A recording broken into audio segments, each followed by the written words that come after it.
Hello, I said I would pop on and just talk to you about the issues we've been having with our 12 volt, 24 volt compressor fridge that we had put in.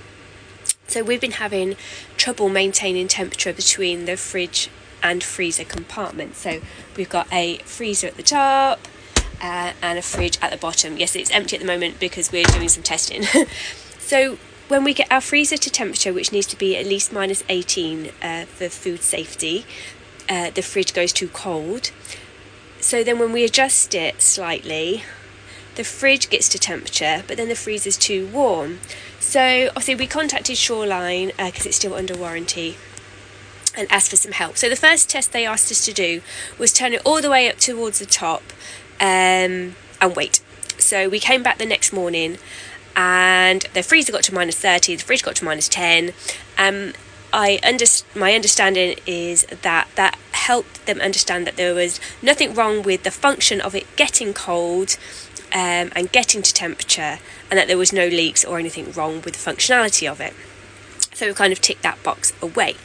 The next thing we had to think about was the ambient temperature in the motorhome, because the temperature in the motorhome could be affecting the thermostat of the fridge, and the freezer, which was telling it that it didn't need to get colder. So what Shoreline have asked us to do, and we've now got these, is get a good temperature gauge for inside the motorhome. So we've purchased this gauge, which tells us the minimum maximum that the motorhome gets, so we can check the ambient temperature.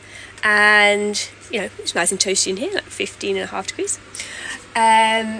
So we have that out. And then the next thing they asked us to purchase was a more accurate thermometer, because we've been using these, and I've got metal ones as well. So we've got 2 of these, one fridge, one freezer, and then I've also got a metal version of that. So because I didn't believe the first one. And they're both reading the same, so they can't both be wrong. But then they asked us to purchase something which was more accurate, which is this little device. So it's a Pro Signal thermometer. You pop one end in the fridge, the probe in the freezer, and you can, if you're just testing one compartment, you can pop the thermometer bit on the outside, so on your shelf, and then put your probe in your fridge or freezer, and it tells you the min max that it gets to. So a more accurate reader. So this is what